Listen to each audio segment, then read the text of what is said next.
এখন যে মাস চলছে এটা হইল শাবান মাস।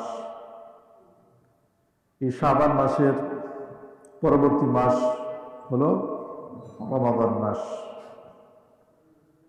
রমাদান মাসের পূর্ব প্রস্তুতিমূলক রাসূলুল্লাহ সাল্লাল্লাহু আলাইহি সাল্লাম এই শাবান মাসে অনেক বেশি বেশি রোজা রাখতেন।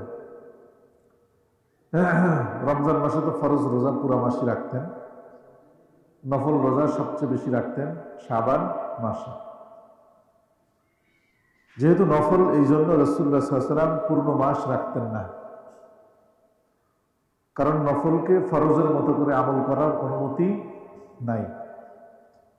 এই জন্য সাহাবায়ে কেরামের জামানায়, রাসূলুল্লাহ সাল্লাল্লাহু আলাইহি ওয়াসাল্লামের জামানায় যেই জায়গার মধ্যে ফরজ নামাজ পড়তেন দাঁড়াইয়া, সুন্নাত নামাজটা তার থেকে একটু ডানে বামে সরে পড়তেন। এটাই সুন্নাত, এটা নিয়ম। হযরত ওমর রাদিয়াল্লাহু তাআলার জামানায় এক লোক ওনার পাশে বসে নামাজ পড়তেছিলেন। ফরজ নামাজের সালামের সাথে সাথে ওই জায়গায় দাঁড়ায় উনি সুন্নাতে দাঁড়ায় গেছেন। হযরত ওমর রাদিয়াল্লাহু তাআলা দাঁড়ায় ওনাকে ঘাড়ে চাপ দিয়ে বসাই দিয়েছেন। উনি বলছেন, ফরজ এবং সুন্নাতের মাঝে তোমাকে কি করতে হবে? পার্থক্য করতে হবে। হয়তো এদিক সেদিক সরতে হবে, নচেত এদিক সেদিক তাকাইতে হবে, বা একটু কথা বলতে হবে। এরকম কোন একটা পার্থক্য তৈরি করে তারপরে তোমাকে সুন্নাত নামাজ পড়তে হবে। কারণ ফরজ এবং সুন্নাতের মধ্যে একটা কি থাকবে? ডিস্টেন্স থাকবে। আবার সুন্নাত আর নফলের মধ্যে একটা কি থাকবে? পার্থক্য থাকবে।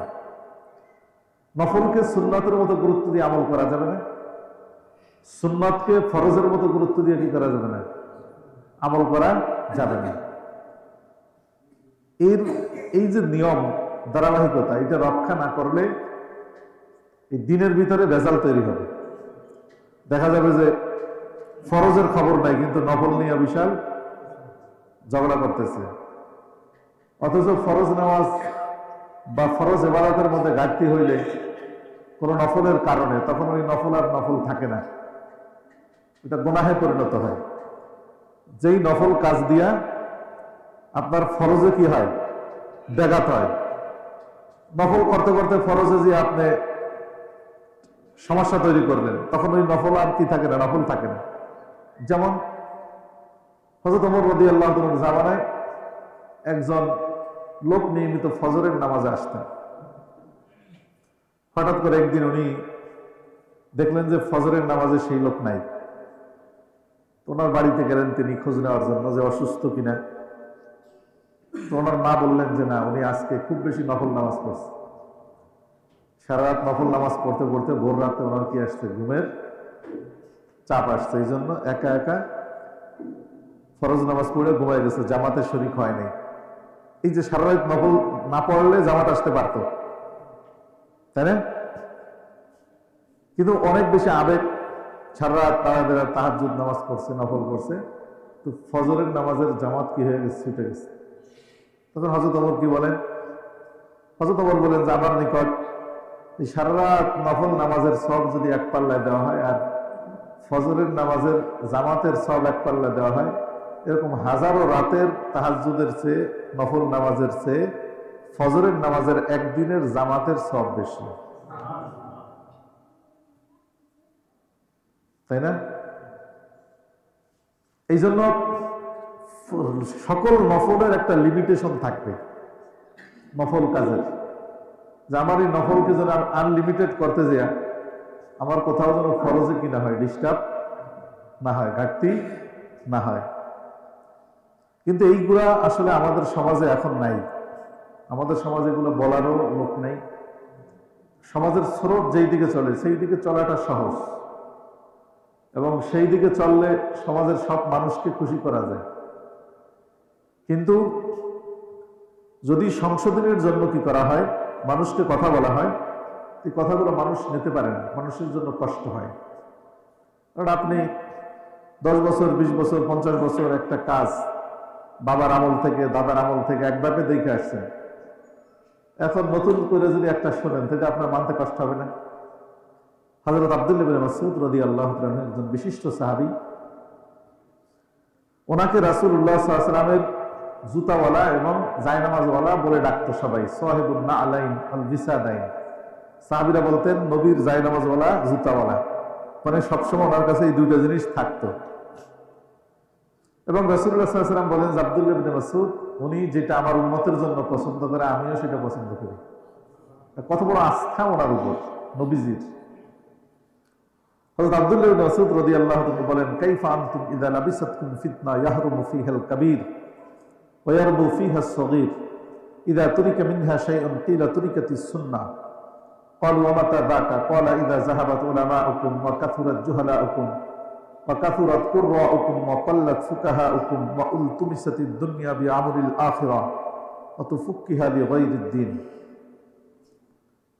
উনি ওনার মুসল্লিদেরকে, ওনার শাগরিদদেরকে উনি বলতেছিলেন লক্ষ্য করে, যেমন একটা সময় আসবে দিনের নামে বদ্দিন মানুষকে ঘিরে ধরবে, অথচ মানুষ এইটাকে দিন মনে করে, সব মনে করে করতে থাকবে, অথচ এটা আসলে কোনো দিন না, এটা কোনো ইবাদত না, এটা বানায় এনেছে মানুষ, সমাজের মানুষ, এটা কিন্তু আসলে কোনো দিন না।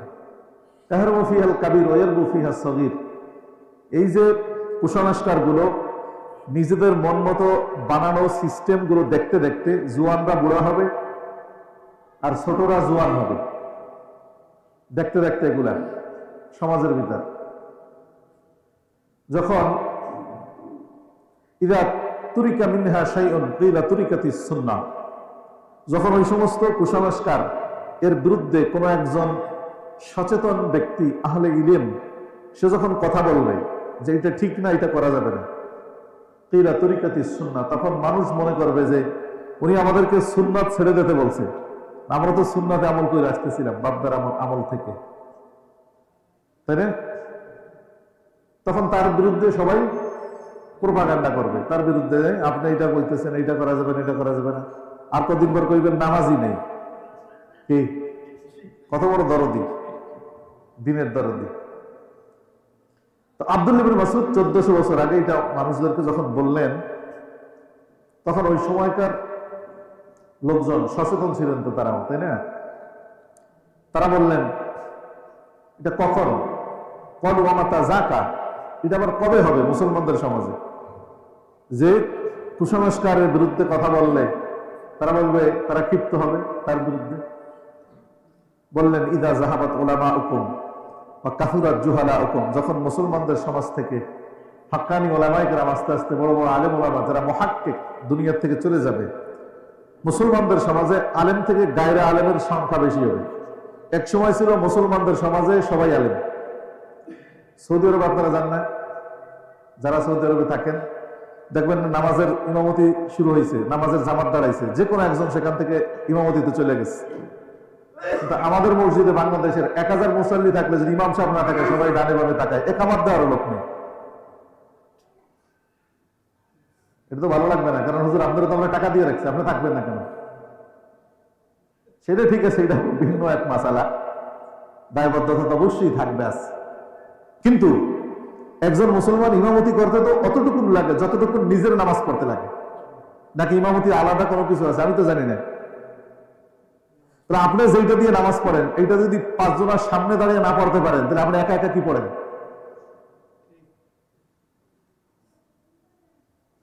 তাহলে এক সময় ছিল মুসলমানদের সমাজে সবাই ইমামতির যোগ্য, সবাই ইমামতির যোগ্য হওয়ার পরেও ইমাম নির্দিষ্ট করে রাখার প্রয়োজন কি?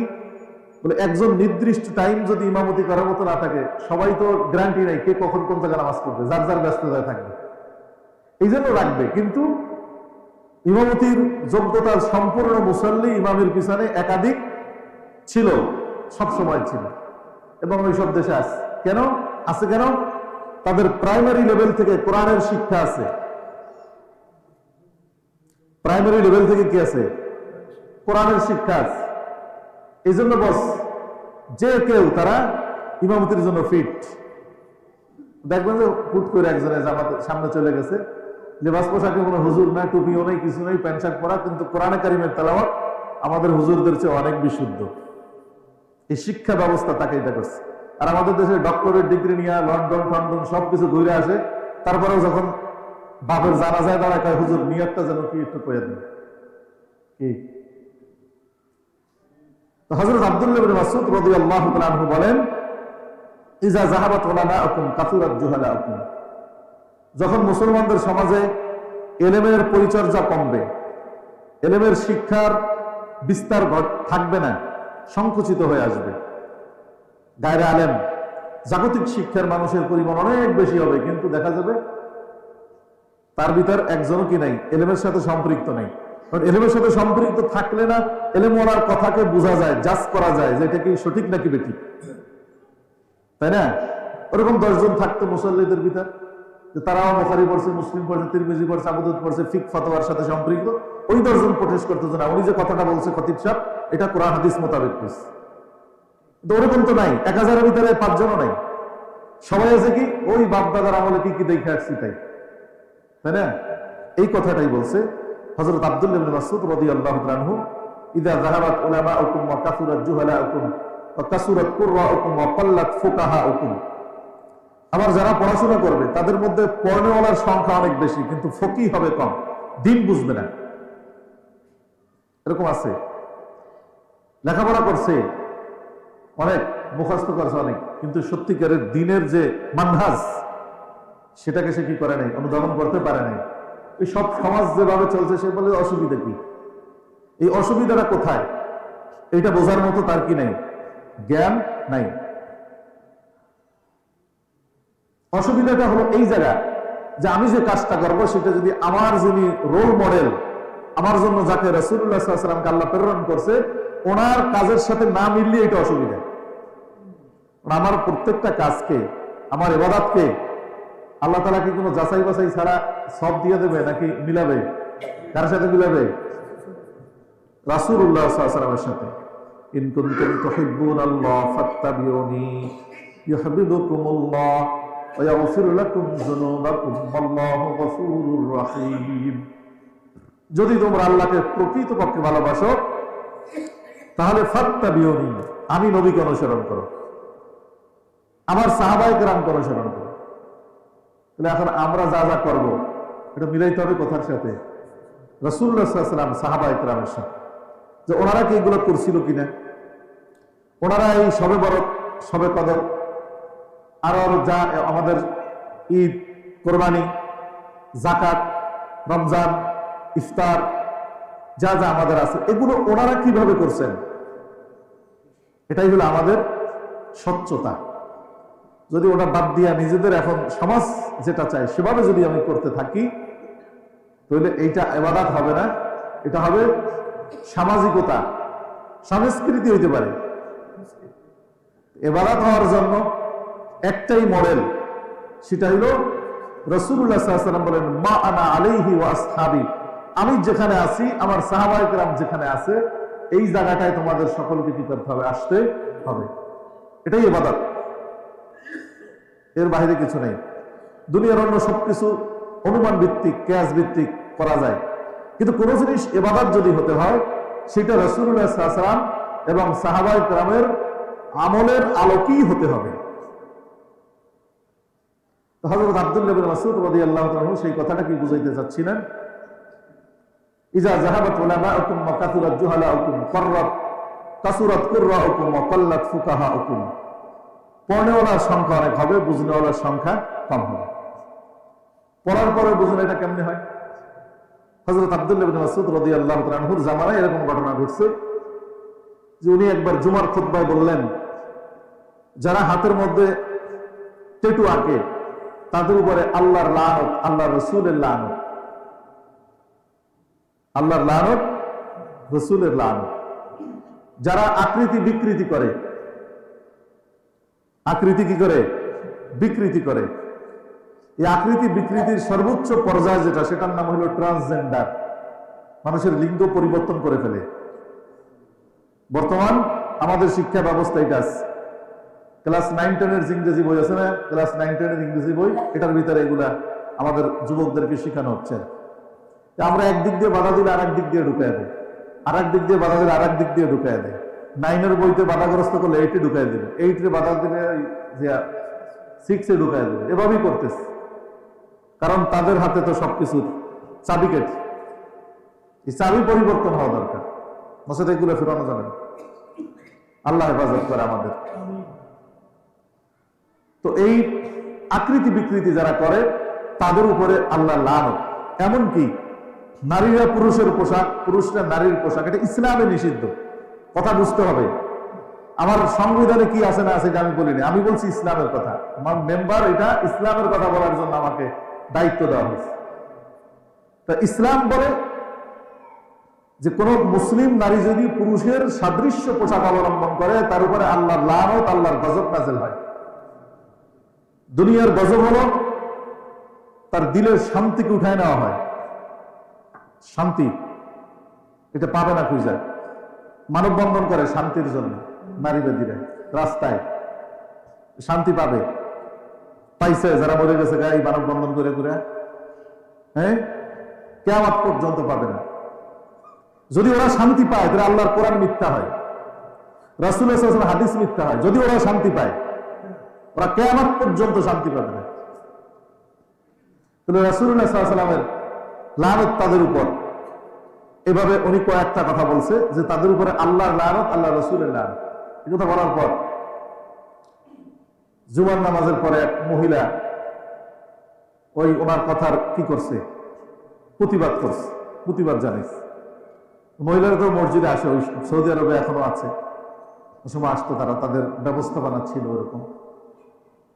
তিনি বলছেন ফাতেমা বিনতে কাইস, তিনি বলছেন যে আব্দুল্লাহ ইবনে মাসউদ, আপনি যে বললেন যে আল্লাহ লানত, আল্লাহ রাসূলের লানত, এটা ঠিক আছে কথা, কিন্তু আল্লাহর লানত এটা তো ঠিক নাই। কারণ কোরআনের শুরু থেকে শেষ পর্যন্ত আমি পড়ছি, কোথাও আমি পাইনি যে আল্লাহ যারা টেটু আঁকছে তাদেরকে লানত দিছে অথবা আকৃতি বিকৃতি করছে তাদেরকে লানত দিছে। এটা কোরআনের কথাও নেই, খুব খেয়াল করেন। তখন আব্দুল্লাহ ইবনে মাসউদ বলছেন আমি কোরআন থেকেই বলছি, তুমি কোরআন পড়ছো ঠিক, কিন্তু কোরআন বুঝো নাই। একটা হলো পড়া আর একটা হলো কি বুঝা। তুমি পড়ছো ঠিক, কিন্তু তুমি কি করো নাই, কোরআন বুঝো নাই। সমুদ্র সফর, কেউ উপর দিয়া ভাসছে, একেবারে সমুদ্র এই মাথা থেকে ওই মাথা দিয়া লঞ্চে উপরে ঘুরে আসছে, আর একজন ডুবুরি সমুদ্রের তলদেশে নামছে, সেও সমুদ্রের তলদেশে ঘুরে ঘুরে একেবারে দূরবীন টুরবিন দিয়া সবকিছু দেখা উপরে গিয়া উঠছে। দনজনার সমুদ্র সফর কি এক? তাহলে কোরআন পড়া আর কোরআন বোঝার ভিতরে ডিফারেন্স আছে না নাই? ডিফারেন্স আছে। তুমি বলছো যে তুমি কি আয়াত পড়ো নাই, মা আতাকুমুর রাসূলু ফাখুযু ওয়া মা নাহাকুম আনহু ফান্তাহু, যে আল্লাহ কোরআনে বলতেছে যে তোমাদেরকে আমার নবী যা কিছু দেয় সেটা তোমরা গ্রহণ করো, অর্থাৎ যা করতে বলে সেটা তোমরা করো, আমার নবী যা কিছু তোমাদেরকে নিষেধ করে তা থেকে তোমরা বিরত থাকো। এবার বলেন, এটা যদি আল্লাহ বলে তাহলে নবী যেটা বলছে সেটা কার বলা হয়? আল্লাহর বলা হয় না? নবী যেটা নিষেধ করে সেটা কার নিষেধ করা হয়? তাহলে আব্দুল্লাহ ইবনে মাসউদ যখন বলছেন যে এই আয়াতের মধ্যেই আছে এটা যে রাসূলুল্লাহ সাল্লাল্লাহু আলাইহি ওয়াসাল্লামের যেখানে লানত সেখানেই আল্লাহর লানত, রাসূলুল্লাহ সাল্লাল্লাহু আলাইহি ওয়াসাল্লাম যেখানে রহমত সেখানে আল্লাহর রহমত। তখন উনি চুপ হয়ে গেছে। হযরত আব্দুল্লাহ ইবনে মাসউদ বলেন, ইদা কাসুরা কুররাউকুম ওয়া কাল্লাত ফুকাহাউকুম, এরকম সমাজে অনেক পড়নেওয়ালা আসবে, পড়নেওয়ালাদের সংখ্যা বাড়বে কিন্তু বুঝনেওয়ালাদের সংখ্যা কম। বেদাত বুঝে না, অনেক পড়াশোনা করছে, কি এটা তো ভালো জিনিস, খারাপ কি বুঝে না। ভালো ভালো তখনই হবে যখন রাসূলুল্লাহ সাল্লাল্লাহু আলাইহি ওয়াসাল্লামের জীবন আদর্শের সাথে মিলবে, হোক সেটা নামাজ, হোক সেটা রোজা, হোক সেটা যাকাত, প্রত্যেকটা ইবাদত যেটা রাসূলুল্লাহ সাল্লাল্লাহু আলাইহি ওয়াসাল্লামের ইবাদতের সাথে মিলবে না সেটা কোনোদিন ইবাদত হবে না। তিনজন হযরত ওসমান ইবনে মাযউন রাদিয়াল্লাহু তাআলা একজন সাহাবী ছিলেন। ওনার ওসমান ইবনে মাযউন রাদিয়াল্লাহু তাআলা ঘরের ভিতরে কয়েকজন সাহাবী একত্রিত হইয়া তারা পরামর্শে বসছে যে আমরা কিভাবে আল্লাহ ওয়ালা হতে পারি। পরামর্শটা কি খারাপ? কয়েকজন মিলে পরামর্শে বসছে যে আমরা কিভাবে আল্লাহ ওয়ালা হতে পারি, আমাদের ইবাদত বন্দেগী আরো কিভাবে বাড়ানো যায়, আমরা আখিরাতের দিকে কিভাবে ঝুঁকতে পারি। এই পরামর্শের ভিতরে ওনাদের একটা খেয়াল আসছে, সেটা কি যে আমরা এখন থেকে আমাদের ঘর বাড়ি ঘর সংসার যা আছে যে পর্যন্ত করছি বস, আর ঘর বাড়ি সংসার এগুলো আমরা ফিকির করবো না, আমরা এখন আল্লাহর জিকিরের জন্য, আল্লাহর ইবাদতের জন্য সবাই কোথায় চলে যাব? বাইরে চলে যাব, জঙ্গলে চলে যাব। আর আমাদের যে একটা পুরুষত্ব আছে আছে না, এই পুরুষত্বটা আমরা অপারেশন করে নষ্ট করে ফেলাম। আমরা এই পুরুষত্বের যে চাহিদা আছে, চাহিদা থেকে আমরা কি হয়ে যাব? খারেজ হয়ে যাব, যাতে আল্লাহর ইবাদত বেশি করে করা যায়। কারণ ওই যাবো জঙ্গলে, আবার কয়দিন পর বোর কথা মনে উঠবে, টান উঠবে, দরকার নেই, চলে যাবো একবারে। এরকম একটা তারা পরামর্শ করছে যে আমরা একেবারে ছালার চট করবো, একবেলা খাবো, একদিন খাবো, একদিন রোজা রাখবো, যা পাবো খাবো, না খাবো না খাবো, আল্লাহর ইবাদত হবে আমাদের জীবনের মূল কাজ। এই পরামর্শ তারা করছে। এই পরামর্শ করার পর রাসূলুল্লাহ সাল্লাল্লাহু আলাইহি ওয়াসাল্লাম কে আল্লাহ তাআলা জানায় দিছে, এই যে মন মতো ইবাদত আবিষ্কার করার কারণে আপনার কিছু সাহাবী যে যাইতেছে গোমরা হইয়া, কিন্তু ফিরান। সুবহানাল্লাহ বলেন। তো রাসূলুল্লাহ সাল্লাল্লাহু আলাইহি ওয়াসাল্লাম আসছেন। রাসূলুল্লাহ সাল্লাল্লাহু আলাইহি ওয়াসাল্লাম ওসমান ইবনে মাযউনের ঘরে আয়েশা দেখে যে তারা নাই, তারা অলরেডি বের হয়ে গেছে, বিভিন্ন প্রয়োজনে চলে গেছে, মশওয়ারা শেষ করছে। তো ওসমান ইবনে মাযউনের বিবিকে ঘরে পেয়ে নবী জিজ্ঞাসা করছে, তোমার ঘরে একটা বৈঠক হয়েছে আজকে, কয়েকজন সাহাবী এবং তোমার স্বামী মিলে তারা একটা বৈঠক করছে এই বিষয়। তখন তিনি বলছে যে ইয়া রাসূলুল্লাহ, এটা তো আমার কাছে আমানত ছিল, আমি তো এটা বলা নিষেধ, কিন্তু যদি আপনাকে আল্লাহ ওহীর মাধ্যমে জানায় থাকে তাহলে ঘটনা সত্য, এটা হয়েছে। তখন রাসূলুল্লাহ সাল্লাল্লাহু আলাইহি ওয়াসাল্লাম তাদেরকে খবর দিয়া রাসূলুল্লাহ সাল্লাল্লাহু আলাইহি ওয়াসাল্লাম বলছে যে দেখো, তোমরা যেই রাস্তায় ইবাদত করার জন্য রওনা করছিলে, ওটা আমার শিক্ষা দেওয়া রাস্তা না। যদি তোমরা তোমাদের মন মতো ইবাদত করো তাহলে ফালাইসা মিন্না, তাহলে তোমরা আমার দলভুক্ত নয়, আমার উম্মত হিসাবে আমি তোমাদেরকে পরিচয় দিতে পারবো না, দুঃখিত। তোমাদের মন মতো ইবাদত করলে তোমাদের সাথে আল্লাহ কি মুআমালা করবে এটা আল্লাহ জানেন, তোমরা জানো। কিন্তু আমার অনুসরণ যদি করতে হয় তাহলে বিবিদের সাথেই ঘর সংসার করতে হবে, এই দুনিয়ার সব কাজকর্ম করতে হবে, ব্যবসা বাণিজ্য যা আছে সব ঠিক রেখা, যতটুকু রিজিকের প্রয়োজন অতটুকু রিজিকের মেহনত কইরা বাকি টাইম তোমরা মসজিদে দাও, বাকি টাইম ইবাদত বন্দেগী করো, আল্লাহর রাস্তায় জিহাদ করো। আমার উম্মতের জন্য এই যে দুনিয়া ত্যাগ হলো আল্লাহর রাস্তায় জিহাদ করা। আগের জামানায় খ্রিস্টানদের ধর্মে দুনিয়া ত্যাগ আছে, বৌদ্ধদের আছে, তারা বিবাহ শাদী করে না, আছে না?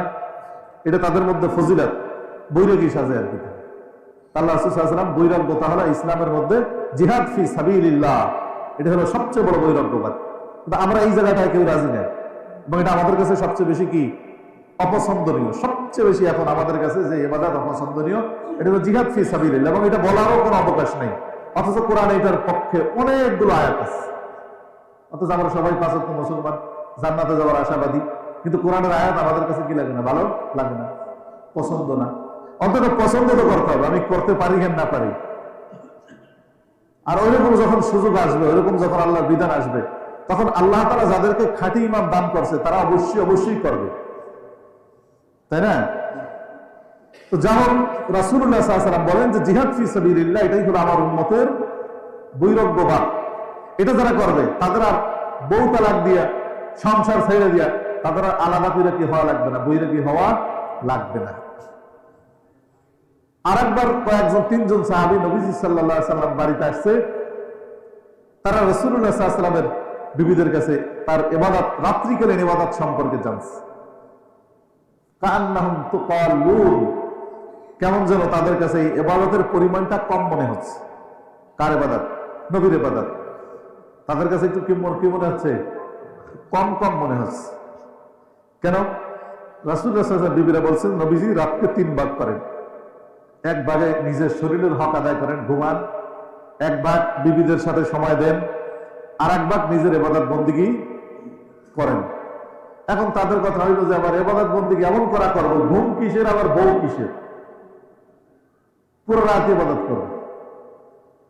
তো একজন আছে না জজ বাউলা এরকম, তো একজনে কইতেছে আমি এখন থেকে আর বাকি জীবন রাতের বেলা ঘুমও পড়বো না, বিবিদেরকেও সময় দেবো না, সারা রাত ইবাদত করবো। আর একজনে বলে যে আমি এখন থেকে সারা জীবন প্রত্যেক দিন শুধু রোজা রাখবো, আর রোজা কি করবো না, নফল রোজা সারা বছরই রাখবো, 365 দিন। এভাবে তারা এক একজনের অনুভূতি প্রকাশ করছে। তো হঠাৎ করে পিছন থেকে রাসূলুল্লাহ সাল্লাল্লাহু আলাইহি ওয়াসাল্লাম চলে আসছে, আয়েশা রাসূলুল্লাহ সাল্লাল্লাহু আলাইহি ওয়াসাল্লাম বলছে যে ওয়া আনতুমুল লাযিনা কুলতুম কাযা ওয়া কাযা, তোমরা কি এই কথা বলছো না, এটা এটা এটা তোমরা বলছো না? তারা বলছে যে ইয়া রাসূলুল্লাহ, হ্যাঁ আমরা এটা বলছি। রাসূলুল্লাহ সাল্লাল্লাহু আলাইহি ওয়াসাল্লাম বলেন যে আমি ঘুমো পড়বো, বিবিদেরকে সময় দিব, আল্লাহর ইবাদত করব, আবার আমি একদিন রোজা রাখবো, আবার কয়েকদিন রোজা ছাড়া থাকবো, আবার মন চাবে কয়েকদিন রোজা রাখবো, আবার একদিন রোজা ছাড়া থাকবো। এভাবে রাসূলুল্লাহ সাল্লাল্লাহু আলাইহি ওয়াসাল্লাম তার নিজের ইবাদতের সিস্টেমগুলো বলার পরে বললেন যে যেই ব্যক্তি এই আমার পদ্ধতিতে ইবাদত করবে না, ফালাইসা মিন্না, সে আমার উম্মত না। আর আমার উম্মত যে হবে সেটা আমাকে ফলো করবে, সে তো নিজের মন মতো ইবাদত করবে না, তাই না? সে আমার মন মতো ইবাদত করবে, আমার চাহিদা মতো, আমার সিস্টেম মতো ইবাদত করবে।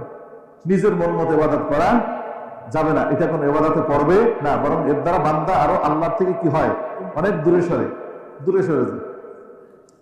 তো যাই হোক, যে কথাগুলো আমরা বলতেছিলাম যে আমাদের সমাজ এরকম, এই যে ইবাদতের কিছু বিশেষ সিজন আছে, কিছু সময় আছে, এই উম্মতকে আল্লাহ তাআলা দান করছে। তার মধ্যে একটা হলো এই লাইলাতুল নিসফি মিন শাবান, শবে বরাতের রাত, যেটাকে আমরা বলি বারাতুন। কেন বলি? আব্দুল্লাহ ইবনে আব্বাস রাদিয়াল্লাহু তাআলা আনহুর একজন বিশিষ্ট ছাত্র ছিলেন।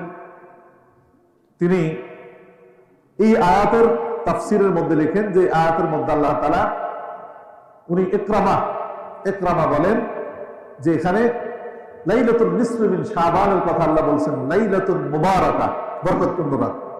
যদিও অধিকাংশ মুফাসসিরিনে কেরাম শবে কদরের কথা বলছে, তো ওনার মতে লাইলাতুল নিসফি মিন শাবান এটাও একটা অনেক বরকতপূর্ণ এবং গুরুত্বপূর্ণ কি রাত।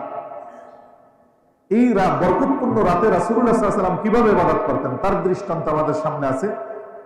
হঠাৎ করে একদিন এই লাইলাতুল নিসফি মিন শাবান মাসের 14 তারিখ দিবাগত রাতে রাসূলুল্লাহ সাল্লাল্লাহু আলাইহি ওয়াসাল্লাম আম্মা জান আয়েশা সিদ্দিকার রুমে ঘুমানো ছিলেন। মধ্যরাতে ঘুম থেকে উঠে তিনি রাসূলুল্লাহ সাল্লাল্লাহু আলাইহি ওয়াসাল্লামকে হারিয়ে ফেললেন, মানে তিনি তাকে পান না। তিনি সেখান থেকে ঘুম থেকে উঠে অন্যান্য বিবিদের রুমে সামনে গিয়ে দরজার সামনে জুতা খুঁজলেন যে এই রুমে আছে নাকি, কোথাও পেলেন না। তখন তিনি জান্নাতুল বাকির দিকে গেলেন। জান্নাতুল বাকিতে গিয়ে দেখলেন যে রাসূলুল্লাহ সাল্লাল্লাহু আলাইহি ওয়াসাল্লাম আকাশের দিকে তাকায়া তাকায়া কবরের যারা মুর্দেগান আছেন তাদের জন্য আল্লাহর কাছে কি করতেছেন, দোয়া করতেছেন। সেখান থেকে রাসূলুল্লাহ সাল্লাল্লাহু আলাইহি ওয়াসাল্লাম ফিরে আসার দোয়া শেষ করার আগেই উনি একা একা যেহেতু রাত্রে বাসা থেকে বের হয়েছেন, এটা রাসূলুল্লাহ সাল্লাল্লাহু আলাইহি ওয়াসাল্লাম দেখলে হয়তো রাগ করবেন, শাসন করবেন। এই জন্য তিনি রাসূলুল্লাহ সাল্লাল্লাহু আলাইহি ওয়াসাল্লাম যদি বুঝতে না পারে দ্রুত আগে আগে চলে আসলেন নিজের রুমে, কাছাকাছি বেশি দূর না। তো রুমে যখন আসছেন রাসূলুল্লাহ সাল্লাল্লাহু আলাইহি ওয়াসাল্লাম পিছনে পিছনে আয়েশা ওনার শরীরের মধ্যে টাচ করছেন, হাত দিচ্ছেন। একজন মানুষ যদি দূর থেকে দৌড়ে আসে তার ভিতরে একটা হাঁপানি থাকে না, তারা আয়েশা ঘুমের ভান ধরে রয়েছে চক্ষু বন্ধ করে, কিন্তু আসলে তো ঘুম না, তাই না? তো রাসূলুল্লাহ সাল্লাল্লাহু আলাইহি ওয়াসাল্লাম হাত দিয়ে বলছে যে তুমি তো ঘুমের ভান ধরে আছ, আসলে তো ঘুমাও নাই। শুধু তাই না, তুমি অনিশ্চয়ই কোথাও গেছো, দৌড়ে আসছো এরকম মনে হচ্ছে। রাখলে সলিম যাদের আছে তারা তো এটা আলামত দেখে বুঝে অনেক জিনিস।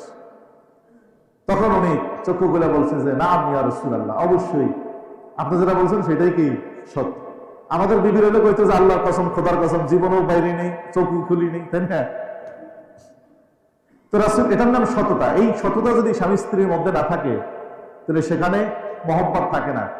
সন্দেহ তৈরি হয়ে গেলে একের পর এক কি হয়ে যায়, আস্তে আস্তে সমস্যা তৈরি হতে থাকে। সততা।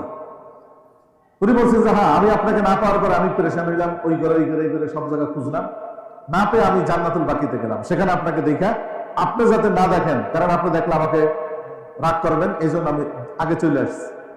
তখন রাসূলুল্লাহ সাল্লাল্লাহু আলাইহি ওয়াসাল্লাম বললেন, তুমি কি ধারণা করছো যে আল্লাহ রাসূল সাল্লাল্লাহু আলাইহি ওয়াসাল্লাম তোমার সাথে খেয়ানত করবে? খেয়ানতের মানে হলো যে যেই রাতটা তোমার সাথে থাকা আমার পালা, মানে একাধিক যাদের বিবি আছে, যদি কেউ থাকে না, আমাদের তো নাই, যদি থাকে তাহলে শরীয়তের বিধান হলো যে পালাক্রমে স্ত্রী 1 জন 2 জন 3 জন যা থাকুক 4 পর্যন্ত প্রত্যেক স্ত্রীর সাথে নির্দিষ্ট সময় কি করতে হবে, শনিবার, রবিবার, সোমবার, এভাবে পালাক্রমে থাকতে হবে। আমরা শুধু জানি যে ইসলামের 4টা বিয়ার বৈধতা আছে, কিন্তু এই 4টা বিয়ার পিছনে আরো কি মশলা দিয়ে আছে এটা আমরা কেউ জানি না। ওই যে যারা টেলিভিশনে টক শো করে ইসলামের 4 বিয়ার বিরুদ্ধে লাগে, ও পড়াশোনা করে নাই যে ইসলামের 4 বিয়ার জন্য কি কি শর্ত আছে, স্ত্রীদের কি কি হক আছে। যারা হক আদায় করে 4 বিয়া করে তারাও যেই পরিমাণ স্ত্রীর হক আদায় করতে পারে, যারা ইসলামের হক হুকুকাত জানে না, 1 বিয়া করেও তারা সেই আদায় করতে পারে না, স্ত্রীর হক আদায় করতে পারে না। 1 বিয়া একটা করছে ঠিকই, পরক্রিয়া 4 জায়গা। এইটা নিয়ে কোনো পরক্রিয়ার ব্যাপারে তাদের কোনো কথা নাই। টেলিভিশনের টক শোতে যারা পুরুষদের এই পরক্রিয়া করা যাবে না, কেন করে, এটা বিরুদ্ধে অ্যাকশনে যেতে, এটা কোনো কথা নেই। মানে পরক্রিয়া করো, কোনো অসুবিধা নেই, কিন্তু 4 বিয়া হলো মাথা ব্যথা তাদের। তো এই পালাক্রমের সময় দিতে হবে বিবিদের, এটা হক। তো রাসূলুল্লাহ সাল্লাল্লাহু আলাইহি ওয়াসাল্লাম বলেন, আমি কি তোমার সাথে আমানতের খেয়ানত করবো? মানে যেই রাতটা তোমার সাথে থাকা উচিত তোমাকে ঘুম পড়া দিয়ে আরেক বিবির কাছে যাবো, এটা আমানতের খেয়ানত। সুবহানাল্লাহ বলেন না? এই খেয়ানতকে আমি করবো, এটা আমার উপর তোমার বিশ্বাস? তিনি বলছেন যে ইয়া রাসূলুল্লাহ, না, এটা আমি আপনাকে বিশ্বাস করি না, কিন্তু আমার কাছে মানে আমার দিলের যে একটা, আপনি গেলেন কোথায় এটা তো আমার জানা লাগবে, এই জন্য আমি খুঁজতে গেছি শেষ পর্যন্ত জান্নাতুল বাকির। তো নবীজি তখন তার থেকে কথা অন্যদিকে নিয়ে বললেন যে শুনো, আজ কেমন একটা রাত, যেই রাতে আল্লাহ তাআলা বনি কলব গোত্র, আরব দেশের একটা প্রসিদ্ধ গোত্র, যারা খুব বেশি ভেড়া বকরি লালন পালন করত, তাদের ভেড়া বকরির পশম পরিমাণ মানুষকে আল্লাহ তাআলা জাহান্নাম থেকে মুক্তি দান করবে। আজ কেমন একটা রাত। তো বলেন তো, এই রাতের কথা যে নবী তার বিবিকে বললেন, কবরস্থানে যাওয়ার আগে কি বলে গেছিলেন যে উঠে ইবাদত বন্দি করো আজকের এমন একটা রাত, নাকি পরে ধরা খাওয়ার পরে বলছেন? পরে বলছেন। তার মানে এই রাতের ইবাদতটা নফল ইবাদত। এই নফল ইবাদত নিয়ে অত বেশি বাড়াবাড়ি করা যাবে না। শবে বরাতের রাতে যেই পরিমাণে আমাদের দেশে হই হুল্লোড় হয় নামাজে আসার জন্য, ফজরের নামাজে হয় না, জুমার নামাজে হয় না। এখন আপনি বলবেন যে অন্য হুজুররা তো বলেন, অন্য হুজুররা তো হাদিয়া কামায়, সবার লিস্টি দেয়, বাপের নামে, দাদার নামে, তালের নামে, দোয়া করবেন হুজুর। 5000 মানুষের মধ্যে যদি 200 লিস্টে এসে হুজুরের বিশাল একটা পকেট বাড়িয়ে যায়, হুজুর এটা কেন নিষেধ করবে? হুজুর কামাইতেছে, হুজুরের পোলা কামাবে, হুজুরের নাতি কামাবে, এই সেলসেলা জারি থাকলেই তো হুজুরের লাভ। আর হুজুর যদি কয় যে না, এত হই হুল্লোড় করা যাবে না, নির্জনে নিরিবিলি একা একা রাত জেগে, যেখানে কেউ না দেখে, ঘরের কর্নারে, ঘরের ভিতরে, মসজিদের বারান্দার কোনায়, মসজিদের ছাদে, যেখানে মানুষ কম দেখে, ইবাদত বন্দেগী নফল যেখানে মানুষ কম দেখে। আর নফল ইবাদত এটা মসজিদ থেকে নিজের ঘরে করা বেশি সওয়াব। কথা কি বুঝতেছেন? এবং আগে আমি এই কথাগুলো বলে নিছি যে আমাদের সমাজের প্রচলিত কিছু মিথ আছে, কিছু সিস্টেম আছে, নিয়ম আছে, এগুলা সহি আমল করার জন্য এগুলোকে ভেঙে দিতে হবে। নচেত দুনিয়াবি বিশাল কি হবে, জাঁকজমক হবে, কিন্তু আসলে আখিরাতে এর ফায়দাটা আমাদের ওরকম আসবে না। কারণ রাসূলুল্লাহ সাল্লাল্লাহু আলাইহি ওয়াসাল্লাম সাহাবায়ে কেরামের জামানায় এই নফল রাতগুলোর ভিতরে, আপনারা যদি আমাদের এখানে কিছু ছাত্র আছে, মাদ্রাসার ছাত্ররা, আলেমুলার মধ্যে একজন আছে, আপনারা না জানলে এরা তো জানবে, একটা কিতাব আছে আমাদের এই মাদ্রাসায় পড়ানো হয়, নুরুল ইজা একটা কিতাব আছে, নুরুল ইজা, একটা ফিকার কিতাব। ফিকার মানে ইসলামী আইন শাস্ত্রের একটা কিতাব, প্রাথমিক দিকে পড়ানো হয়, 5ম 6ম এ পড়ানো হয় আর কি। ওই কিতাবের মধ্যে কিছু রাতের ফজিলতের কথা আলোচনা আছে।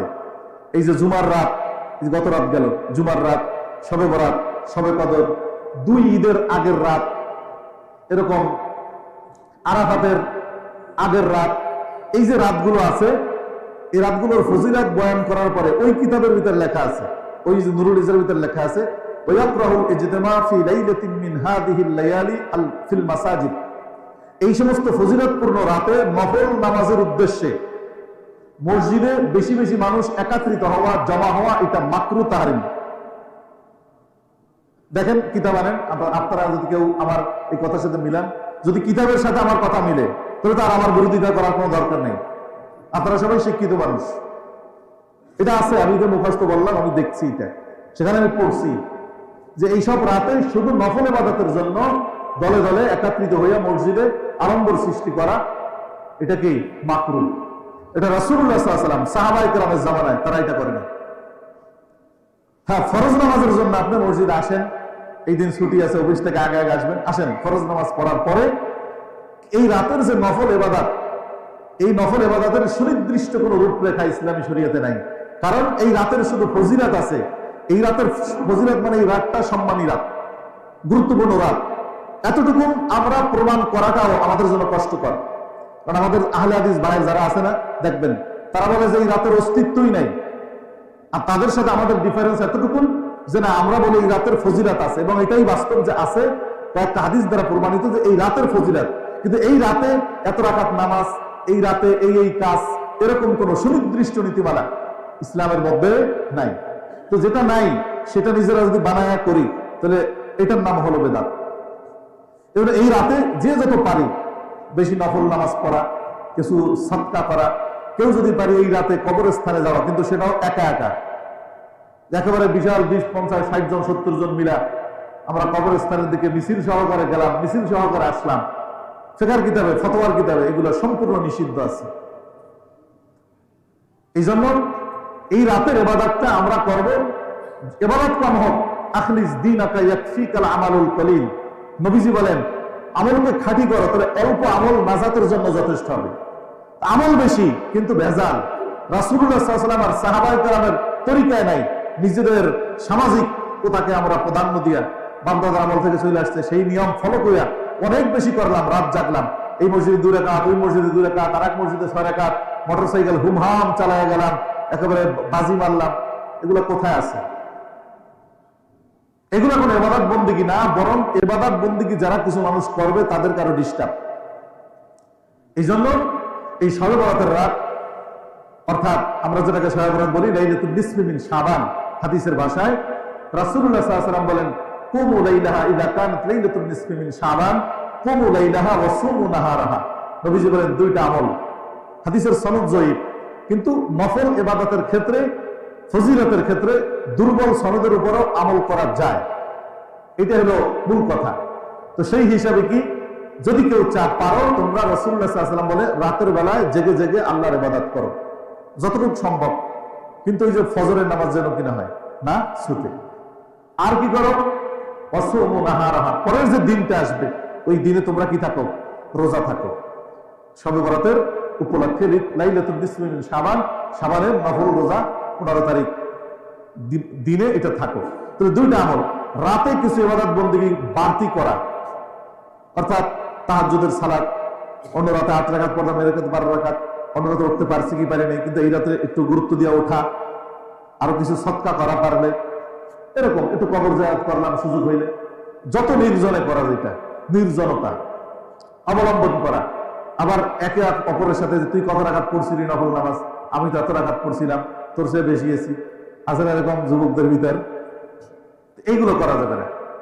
এই জন্য এই রাতটাকে আমরা পরিপূর্ণভাবে, এই রাতের যে গাম্ভীর্যতা আছে, এই রাতের যে গুরুত্ব আছে, এই রাতের যে ফজিলত আছে, কোরআন সুন্নায় বর্ণিত নিয়ম অনুযায়ী যদি আমরা করি, এই দুটা কাজ আমরা করব। আমরা মসজিদে এসে ফরজ নামাজ পড়ার পরে যদি মসজিদে কিছু আলোচনা হয়, আলোচনা হবে, এরপরে ব্যক্তিগতভাবে আমরা কি করব, নফল ইবাদত করব, যে যখন যার যেখানে সুবিধা হয়। ফজরের নামাজ জামাতে পড়বো, পরের দিন রোজা রাখবো। আল্লাহ তাআলা আমাদেরকে আমল করার তৌফিক দান করুন। সুবহানাকাল্লাহুম্মা ওয়া বিহামদিকা আশহাদু আল্লা ইলাহা ইল্লা আনতা আস্তাগফিরুকা ওয়া আতুবু ইলাইক।